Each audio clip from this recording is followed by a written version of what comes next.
नमस्कार, मेरा नाम है मुकेश यादव और इस वक्त आप देख रहे हैं पुरवैया पर। और आपको बता दें कि इस 21 फरवरी को जो है मातृभाषा दिवस है, और जो हमारी अपनी मातृभाषा है भोजपुरी, उससे जो है हमें जो पहचान मिली है उसको बरकरार रखना हमारी भी जिम्मेदारी है। और भोजपुरी में तमाम लोग रचनाएं लिख रहे हैं, भोजपुरी से जुड़े हुए हैं, साहित्य रच रहे हैं और अलग अलग फील्डों में काम कर रहे हैं। लेकिन भोजपुरी को समृद्ध बनाने के लिए उन सभी लोगों में से एक नगीने को निकाल कर हम लेकर आए हैं। और हमारे साथ जुड़ रहे हैं भोजपुरी के बड़े मशहूर लेखक रचनाकार श्री नुरैन अंसारी जी। नुरैन भाई, बहुत बहुत स्वागत है आपका पुरवैया पर। बहुत बहुत धन्यवाद। जितने भी पुरवैया चैनल को सारे लोग देख रहे हैं, सारे दर्शकों को मेरा हार्दिक धन्यवाद, और साथ साथ मुकेश जी को भी बहुत बहुत आभार मेरा। नुरैन भाई, जहाँ मातृभाषा की बात है, भोजपुरी के बात काल एगो किताब राउर आइल बटे, देखावा के जिंदगी। तो कुछ देखावा के जिंदगी के बारे में बताइए आप। ई हमार किताब प्रकाशन भइल बा, देखावा के जिंदगी।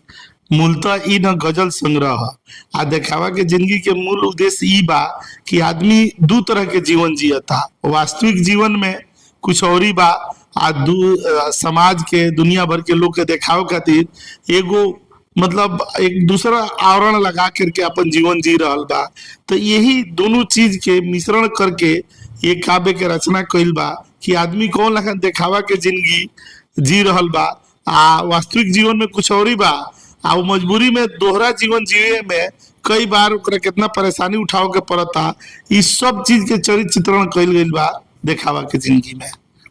देखावा के जिंदगी गजल संग्रह बा, और ये जौन किताब बा एके अगर आप खरीदल भी चाहब तो एकर लिंक जौन बाकी डिस्क्रिप्शन में दे दिहल जाई। और दूसरी चीज ई बाटे कि देखावा के जिंदगी जो लॉन्च भइल बाटे, उ भइल बाटे विश्व पुस्तक मेला के आखिरी दिन, काल शायद 9 फरवरी के। और देखावा के जिंदगी जौन बाकी सर्व भाषा ट्रस्ट से आइल बाटे, तो आप सब एके देखी। और नुरैन भाई के बारे में परिचय जौन बतावल जाए वो बहुत कम बटे। यहाँ के एगो किताब बटे अपनाइत, जौन की हमार सबसे पसंदीदा किताब बटे, और देखावा के जिंदगी भी हम उनका साथ लेके जाए के। तो नुरैन भाई, कुछ एगो दूगो रचना हो जाओ राउर। सबसे पहले तो हम लोग के धन्यवाद देता नहीं। बाकी हम जब भी अपना रचना की शुरुआत करें नी, तो आज तो चूंकि मातृभाषा दिवस है, तो हमार पहल का मुक्तक बा कि अपना भाषा अपना माटी के पहचान रहे दी। अपना भाषा अपना माटी के पहचान रहे दी, कितनो बदली बाकी ने छो सम्मान रहे दी। अपना भाषा अपना माटी के पहचान रहे दी, कितनो बदली बाकी ने छो सम्मान रहे दी। रउआ खूब बोली हिंदी, इंग्लिश, फ्रेंच और स्पेनिश, बाकी माई भोजपुरी के पहला स्थान रहे दी। बाकी माई भोजपुरी के पहला स्थान रहे दी। रउआ के एगो हम अपन रचना समर्पित करता नहीं, चूंकि अभी के समय बा, हमनी के बसंत के मौसम चल रहा बा। तो बसंत के मौसम पर ही हमारी रचना बाटे कि जैसे बसंत अभी आइल बा तो कौन तरह का अनुभूति होला। कविता के शीर्षक बा कि आ गइल बसंत, आ गइल बसंत, सर्दी ठिठुरन कप कपी के होते ही अंत। सर्दी ठिठुरन कप कपी के बीतते तुरंत, ओस पाला शीतलहरी के होते होते अंत। झूमत गावत हंसत हंसावत आ गइल बसंत। झूमत गावत हंसत हंसावत आ गइल बसंत। आ मोजर धैलस आम पर, मोजर धैलस आम पर गमके लागल फुलवारी। मोजर धैलस आम पर गमके लागल फुलवारी, खेत सजल सरसों से जैसे कोनो राजकुमारी। झड़े लागल पता पुरनका, झड़े लागल पता पुरनका, फूटे लागल नया कपोल। साँझ सवेरे सुने के मिले कोयल के मीठा बोल। जब बहे बहरिया पुरवैया, जब बहे बहरिया पुरवैया, तो फसल खेत लहराए। जब बहे बहरिया पुरवैया, फसल खेत लहराए। आ देख के सफल मेहनत आपन खेतियर खूब अगराए। जैसे सदना सफल भइला पर खुश होकर संत, आ हंसत हंसावत आ गई फिर एक बार बसंत। चूमे माथा धरती के, चूमे माथा धरती के उगते किरनिया भोर में।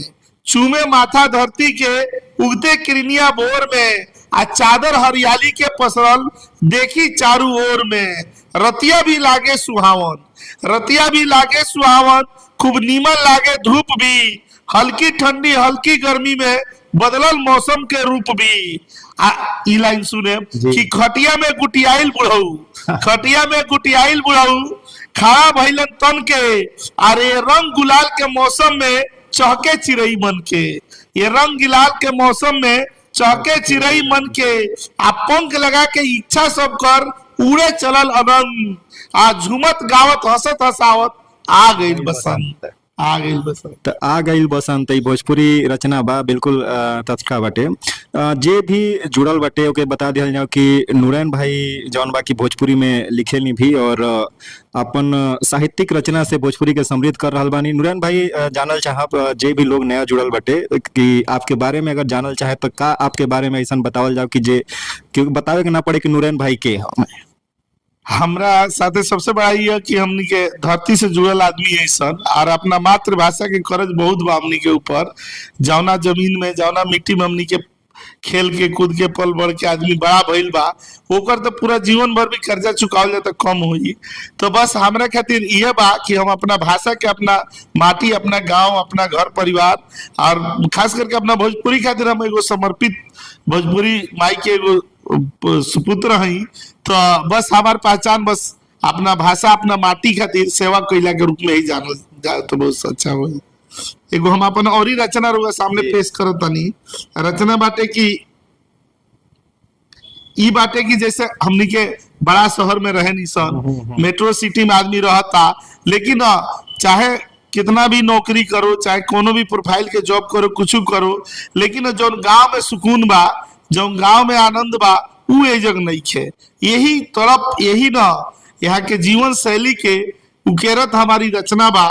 सुनी लोग कि टेंशन बा फिकिर बा झमेला बहुत बा, टेंशन बा फिकिर बा झमेला बहुत बा, आ बड़का शहर में आदमी अकेला बहुत बा। टेंशन बा फिकिर बा झमेला बहुत बा, आ बड़का शहर में आदमी अकेला बहुत बा। न प्रेम न सने न केहू से लगाओ, न प्रेम न सने न केहू से कोनो लगाओ, ऐसे देखे में तो लोग के मेला बहुत बा, ऐसे देखे में तो लोग के मेला बहुत बा। आ न चैन न सुकून न मन में बा शांति, न चैन न सुकून न मन में बा शांति। कहे के तो सुख सुविधा के रेला बहुत बा, कहे के सुख सुविधा के रेला बहुत बा। अंदर से ढूंढ ली तो सब लोग मिली खाली, यहाँ अंदर से ढूंढ ली तो सब लोग मिली खाली। झूठ मूठ के देखावा के मेला बहुत बा, झूठ मूठ के देखावा के मेला बहुत बा। आ कविता का अंतिम लाइन बा कि यहाँ तरस जाला कान सुने के मीठ बोली, यहाँ तरस जाला कान सुने के मीठ बोली। नूरैन शहर के जुबान में करेला बहुत बा, टेंशन बा फिकिर बा झमेला बहुत बा, आ बड़का शहर में आदमी अकेला बहुत बा, अकेला बहुत बा। तो बहुत खूब नूरैन भाई। और नूरैन भाई जानल चाहब आपसे कि आप हिंदी में भी लिखी ना, और हिंदी के जौन ऑडियंस बा, हिंदी बहुत बड़ा ऑडियंस के बाजार बा, अंग्रेजी बहुत बड़ा ऑडियंस के बाजार बा, तो आप हिंदी में भी लिख सकता नहीं, अंग्रेजी में भी लिख के एगो अच्छा नाम कमा सकता नहीं है, लेकिन भोजपुरी चुनला के पीछे के मकसद जानल चाहब। भोजपुरी हमनी के बहुत समृद्ध भाषा है। ये भाषा खाली अपने देश तक सीमित नहीं है, ये भाषा दुनिया के बहुत भाग में बोलल जाला। लगभग मैक्सिमम 10-20 कंट्री के आसपास में भोजपुरी बोलल जाला। लेकिन भोजपुरी में हमनी के सबसे बड़का भोजपुरी में बात ई बा कि हमनी के ऊपर माई भोजपुरी के तो एगो बहुत बड़ा कर्ज बा। जौन भाषा हमनी के खून में बसल बा, वो भाषा में हमरा लागेला कि केहू भी अपना लोक भाषा में न सबसे बढ़िया अपन प्रस्तुति दे सकता। तो हमनी के शुरू से ही हमार मतलब अपन विचार बा कि और भाषा तो चली समय के अनुसार आदमी लिखेला, हिंदी बहुत समृद्ध भाषा बा, लेकिन भोजपुरी के हमनी के जरूरत बाटे।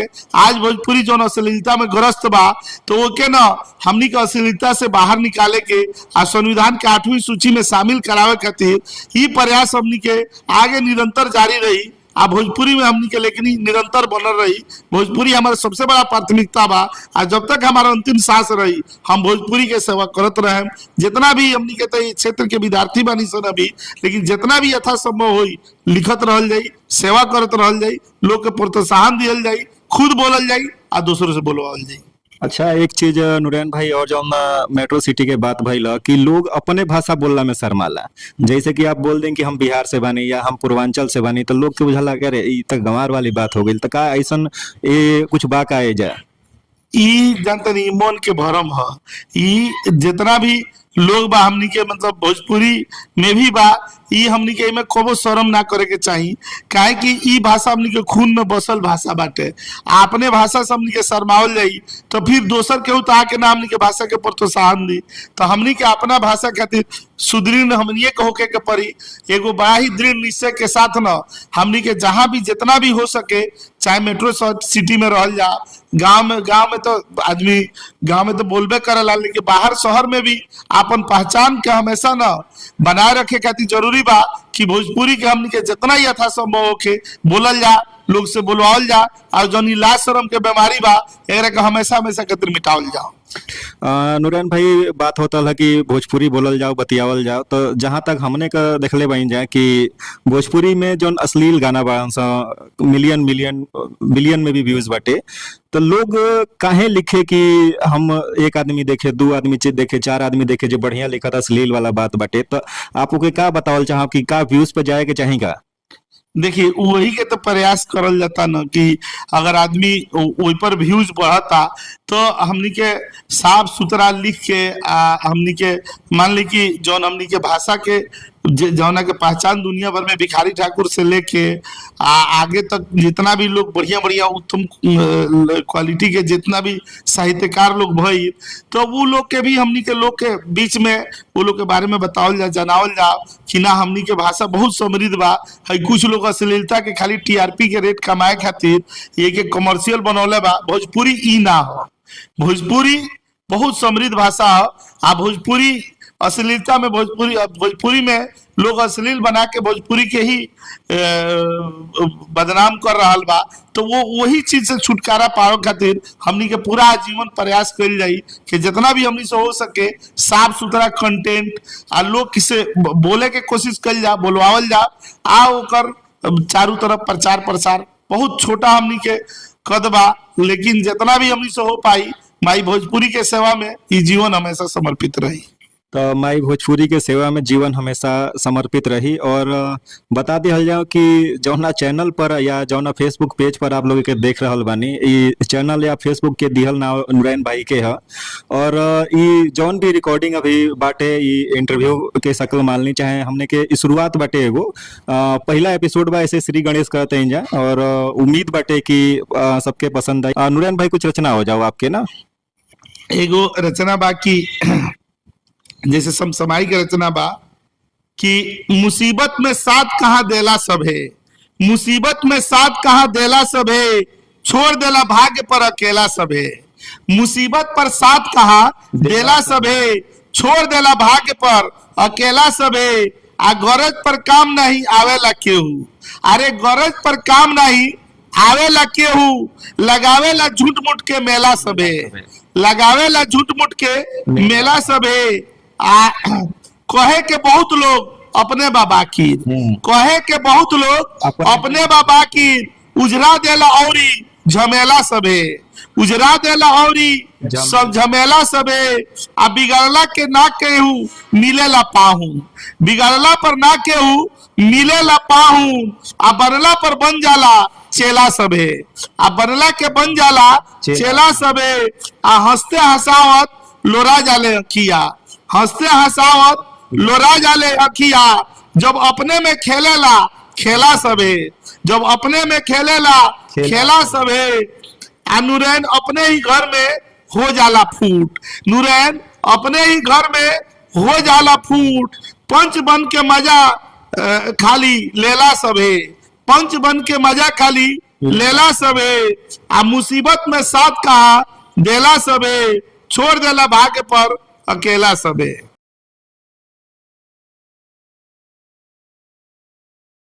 किताब छपल बा देखावा के जिंदगी जौना के काल लॉन्चिंग रहे और विश्व पुस्तक मेला में वरिष्ठ साहित्यकार श्री जीव पालीवाल जी के द्वारा संजीव पालीवाल जी के कर कमलों द्वारा स्वर भाषा ट्रस्ट के स्टॉल पर हमारी मतलब ये 5वीं पुस्तक भोजपुरी गजल संग्रह देखावा के जिंदगी का लोकार्पण हुआ और इस अवसर पर बहुत सारे विद्वान लोग अपना आशीर्वाद और स्नेह आशीर्वाद दिए और बहुत अच्छी खुशी अनुभूति हुई।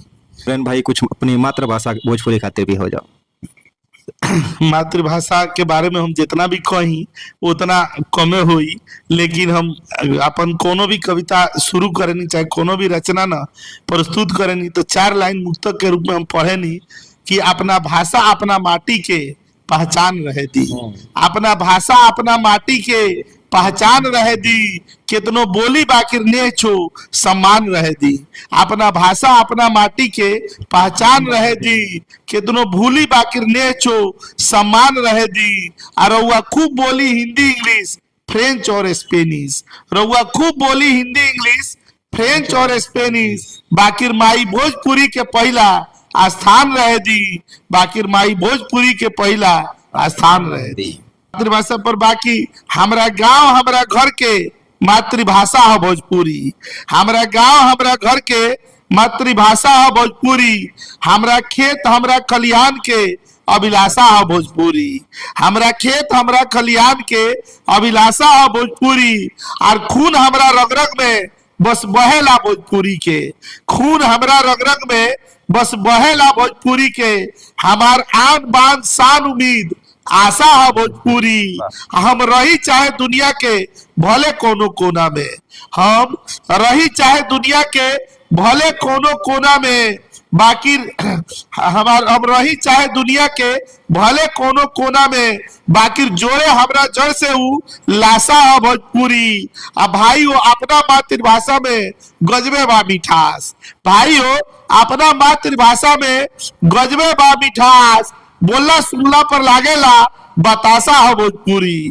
बोलना सुनला पर लागेला बतासा है भोजपुरी, आ खून में बसल भाषा से केहू कैसे होई दूर जी, ये खून में बसल भाषा से केहू कैसे होई दूर जी, जौन सुख दुख में आवे कामू दिलासा है भोजपुरी, अनगा प्यार दुलार मिलेला एकरा दुनिया भर में, अनगा प्यार दुलार मिलेला एकरा दुनिया भर में, बाकी अपने लोगों के बेरुखी से बेदासा है भोजपुरी, हमार गांव घर जवार के भाषा है भोजपुरी।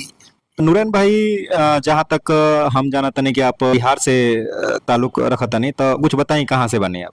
हम बिहार के उत्तरी बिहार के एगो जिला गोपालगंज, वही गोपालगंज के नौका से हमरा गांव से हम बानी। हमनी के अपना रोजी रोटी खातिर प्रदेश में दिल्ली में नौकरी करत तानी, IT सेक्टर में बानी हम, लेकिन चाहे हम मेट्रो सिटी में रही कहीं भी रही अपना भाषा से प्रेम स्नेह जो ऐसे ही बा, शायद पूरा जिंदगी के आखिरी सांस तक मातृभाषा खातिर हमनी के जितना भी सेवा यथासंभव हो पाई वो जारी रही। ठीक बा, हम एगो रउआ लोग के कविता सुनाओ के चाहता नहीं। कविता के शीर्षक बा कि हमनी के बड़का शहर में आवे के विचार ना रहे, लेकिन गांव में रोजी रोटी ना रहे, रोजगार ना रहे, यही मजबूरी के चलते अपन मातृभाषा जहाँ पर हमनी के खेलल कूदल गई, पढ़ल लिखल गई, जौना खेत खलियान में बचपन बीतल, वही के त्याग करके आ शहर के तरफ पलायन करे के पड़ल। सबसे बड़का मजबूरी रहे रोजगार, यही तरफ यही और यही ना दर्द के ना हम अपना ये अगला जो रचना बा में पिरोए के कोशिश कैले बानी। रचना बा कि गांव कबो छोड़े के, हमरा गांव कबो छोड़े के विचार ना रहे, हमरा गांव कबो छोड़े के विचार ना रहे, बाकी एकरा सिवा औरी कोनो उपचार ना रहे, बाकी एकरा सिवा औरी कोनो उपचार ना रहे, सब रहे घर द्वार खेत और खलिहान, सब कुछ रहे घर द्वार खेत और खलिहान, बस एगो खाली रोजगार ना रहे, बस एगो खाली रोजगार ना रहे, आ मिलजुल के रहे सबे न कोनो कीना न कपट, अरे मिलजुल के रहे सबे न कोनो कीना न कपट। शहर जैसे लोग वहां होशियार ना रहे, शहर जैसे लोग वहां होशियार ना रहे, आ जितने में रहे जे सुखी रहे खुशहाल रहे, जितने में रहे जे सुखी रहे खुशहाल रहे, आ दिखावापन के कोनो बाजार ना रहे। आ नूरैन चाय के भी हम पकड़ लेनी ट्रेन, नूरैन चाय के भी हम पकड़ लेनी ट्रेन, पाँव घर से बाहर निकले के तैयार ना रहे, हमारे गांव कबो छोड़े के विचार ना रहे, बाकी एकरा सिवा और कोनो उपचार ना रहे। तो नूरैन भाई से जौन बा कि हम ये सवाल पूछे वाला रहनी है कि आप तो बिहार से बाहर आ गए नी या मेट्रो शहर में बनी, तो गांव कितना आपका अंदर बसेला, तो ओकर जवाब आप पहले हमके दे देनी कि गांव आपके अंदर कितना बसेला, काहे गांव छोड़े के पड़ल, या फिर जे भी प्रदेश में बा सबके मजबूरी बाटे गांव छोड़ला के। नूरैन भाई जे एगो चीज जौन देखल जाता कि जे भी लोग नया लिखत आटे, चाहे भोजपुरी में लिखे के कोशिश करत आटे, लेकिन वो पहुंच नहीं खे पावत वो दर्शक वर्ग तक का सलाह बा कि कुछ कैसे लिखल जाओ, या जे लिखे के शुरुआत कइल चाहता ओकरा खातिर का सुझाव दियल चाहब? देखिए अभी हम वो स्तर पर नहीं पहुंचल कि हम केहू के सुझाव दे पाई, लेकिन जहां तक हमारा अपन समझ बा, बहुत छोटा स्तर पर ही हमारा समझ बा, तो हमरा मतलब हम अपन अगर तरफ से कहे के चाहिए तो हमनी के पढ़े के बहुत चाहिए। जितना हमनी के पढ़ल जाई साहित्य में, जितना भी हमनी के पढ़ल जाई उतना ही ना लिखे के जौन लिखे में जौन क्वालिटी बा, लिखे में जौन उत्कृष्टता बाटे ऊ उभर करके आई। तो सबसे पहले ना बहुत बढ़िया बढ़िया हमनी के भोजपुरी के साहित्यकार लोग भइल बा, इतना बढ़िया बढ़िया रचना बा वो लोग के, जितना हमनी के पढ़ल जाई उतने अच्छा से लिखे के कोशिश हो पाई। तो सबसे पहले हम सलाह दें कि खूब पढ़ल जाओ, बढ़िया बढ़िया साहित्यकार लोग का अनुभव, बढ़िया बढ़िया साहित्यकार लोग का रचना, ठीक बा, वैसे ना हमनी के अपना लिखावट में थोड़ा बहुत सुधार होके के जरूर गुंजाइश हुई। तो लिखला का पहला शर्त यह बा कि आपके पढ़े आवे के चाहिए और खूब पढ़ी, और आप लिख भी सकीना, और ऐसे कि नया नया शब्दन से आपके परिचय हुई, भाव से परिचय हुई। और नूरैन भाई जौन बा कि दिल्ली मेट्रो सिटी में रही ना और अपन काम करीना और भोजपुरी के साहित्य रचना भी करीना, तो नूरैन भाई कुछ और रचना हो जाओ आपके? एगो रचना बा समसामयिक रचना है कि आदमी बहुत जल्दी आजकल के लोग ना टेंशन में रहता, चिंता में रहता, ठीक बा, तो ओकरा खातिर एगो हमारी समर्पित रचना बा, रउआ लोग के आशीर्वाद मिली। रचना बा कि केहू साथ दी केहू छलत रही, केहू साथ दी केहू छलत रही, आ केहू खुश होई केहू जलत रही, केहू साथ दी केहू छलत रही, और केहू साथ दी केहू जलत रही। आई जिंदगी है यही लेखा चलत रही, ये जिंदगी है यही लेखा चलत रही, आ सुख दुख तो जात आवत रही, सुख दुख तो जात आवत रही, कबो हंसाई तो कबो रुलावत रही, कबो हंसाई तो कबो रुलावत रही, आ कबो दिन चढ़ी कबो ढलत रही, आई जिंदगी है यही लेखा चलत रही, ये जिंदगी है यही लेखा चलत रही। जे आपन बाऊ हो पराया होई, जे आपन बाऊ हो पराया होई, आ बहुत कुछ जिंदगी में नया होई, जे आपन बाऊ हो पराया होई, आ बहुत कुछ जिंदगी में नया होई,